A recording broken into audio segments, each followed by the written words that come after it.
大家好，我是老 K，我们今天继续来 K 游戏。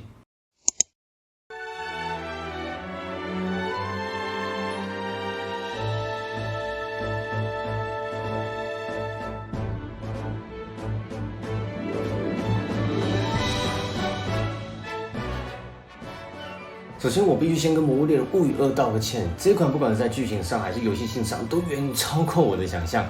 其实我真的以为《魔物猎人物语》的剧情，我不知道这样讲会不会有点得罪宝可梦的粉丝，但大概率会像剑都那样，就基本没什么剧情可言。就各位真的不用担心，这款的剧情分量绝对十足精彩。我一轮下来不练不刷，很偶尔会不小心沉迷于偷蛋，大约在40到45小时左右。不过也不是完全没有缺点，这部分我会放到最后面再来谈谈。那这是一个喜爱剧情向游戏偏好日系 JRPG 的频道，基本每天晚上都会开直播跟大家一起玩游戏，也会持续分享各类游戏的通关心得，有兴趣的也可以追踪一下。好啦，那我想魔物猎人应该也不用再我多做介绍了，相信大家都比我更加熟悉。我也知道不少魔物猎人崛起的玩家非常排斥这次物语2的行销面，但真的对我来说，这款魔物猎人物语就是我这种没剧情玩不下去的游戏玩家一个大好认识魔物猎人的机会。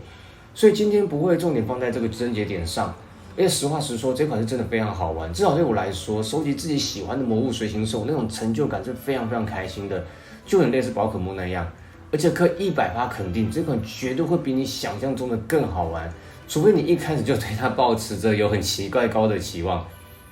但还是也要先说明清楚，我说你这样也不代表它的剧情有多屌多厉害，有什么反转再反转，提炼再提炼的神展开剧本。好啦，勉强有一点点，不过就还算是中规中矩的日系王道，但我觉得很高概率会比你想象中的再精彩不少。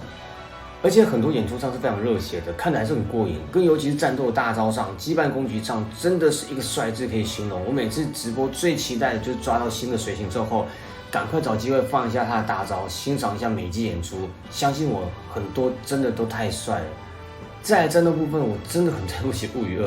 完完全全没有想到剪刀石头布的战斗可以这么刺激。我原本想说这款运气成分占比会很重。但其实，除非你都乱打，不然这一款如果你不特别练等培养随行兽，后期战斗你要无脑过，基本是完全不可能的。但也不是说会难到你受不了，不过就是要你需要真正的去了解这款的战斗精髓，它绝对不是猜拳这么简单。毕竟这部不是战斗介绍影片，但我只能说，这游戏战斗的最大的重点就是如何取消对方的攻击。只要能够掌握好这个原则，基本上除非你太夸张，不然等级落差，随行兽随便抓也都能赢。至少绝对是你可以在初次见到各地区金冠魔物都能打赢的程度。因为早期我最大的困扰就是装备不够好，不爱练等，每次遇到比较强的魔物，就算猜拳猜赢，还是要受到对等伤害，更不用说猜输，常常一击就没了一颗星。所以猜拳猜赢是基本，而且不是靠运气。要去记住魔物的规律跟特性，尤其有玩过魔物猎的玩家，对于这只魔物越了解，越能够掌握出它出拳的特性。重点还是要多利用双重攻击跟羁绊攻击来取消魔物的进攻。好啦，总之这一款在战斗上实在非常丰富跟精彩，绝对比起剧情上更是让你想不到，原来猜个拳可以这么具有策略性。当然要更复杂的讲，不止力量、技巧、速度的猜拳，武器还有分斩击、刺击、打击属性，本身还有各种火、水、冰、电、无龙等等的各种不同属性伤害，各种因素都要考虑进去，才能让你在战斗中如鱼得水。当然，最基本的还是我刚刚提到的，如何正确的取消对方的进攻回合才是最重要的。反正真的是很好玩，尤其羁绊攻击的演出动画真是非常帅炸。再来，剧情还不错，战斗也足够好玩的情况下，就是这款游戏最大吸引我的地方吗？其实最好玩的还是偷蛋。大家可能也知道我是个偏好剧情派的玩家，但即便是这样，我依然花了很多时间在偷蛋，尤其是我一定要拿到的龙。没有偷到他的蛋，我是绝对不可能会推主线的，就是一个超级坚持。尤其当你终于拿到你想要的魔物，骑上它的瞬间，真的是爽度爆表，风飘龙真的太帅了。再来角色设定上，那个月露，虽然你是猫蛋，我真的非常可以，那真的很猛，相信我玩过就会知道。你除了尽可能告诉自己它是猫，它是猫，它是猫，它是猫，它是猫，它是猫，它是猫，它是猫，不然真的 hold 不住啊。然后莉莉娅也是完全我的菜，我也奇怪，她戏份明明也不是特别重，但好正啊，整个人散发出来的气质，我是完全挡不住。另外，这一作在与一代角色的连接上蛮高的，虽然不至于影响本作的剧情体验，但感觉如果有玩过一代，应该会非常想念这些一代的角色，看到他们长大变得更帅更美的样子，应该很欣慰开心吧。总之，这款除了剧情、战斗跟游戏性上，可能大家最喜欢的还是偷弹机制，就有点像买断制的无限转蛋游戏吧。对于喜欢转蛋玩家，真的是只有过瘾一个字。而且在于养成方面也是非常深奥跟讲究。不过这方面就不是我强项了，网络上的攻略影片也非常多，大家都可以再去搜寻一下。反正对我来说，它就是一款有剧情且改成回合制的《魔物猎人》，而且在剧情上跟战斗策略上也依然非常优秀的《魔物猎人》。不过，当然最后就要来讲讲我个人认为的缺点部分了。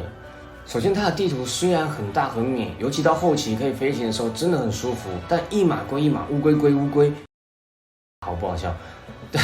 主线大就算了，很多魔物巢穴里面也是大的离谱，尤其古代巢穴真的太大，对于推图来说蛮多时间的。然后地图上会有很多需要特定魔物的技能才能互动的地方，像攀爬、跳跃等等，却变得有点强迫绑定指定魔物。虽然你不过去也没关系，不影响主线，主线不会强迫你要带什么魔物，但通常那边都会藏有不错的宝箱，而且有强迫症的玩家就会很痛苦。要一直回去城镇切换对应魔物，或是为了应付地图所需，强行带了一堆自己不喜欢的魔物在身上，这也是比较可惜的地方。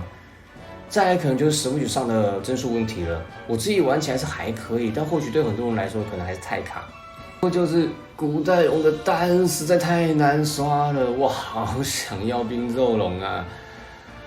好啦，总之这次的《魔物猎人物语2》是真的有超乎我预期，剧情上也好，战斗系统上也好，游戏性上也好，都是比我想象的更加好玩有趣。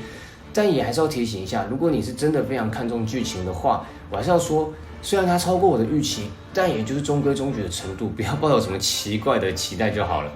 反而在战斗与游戏性上更是吸引我一点。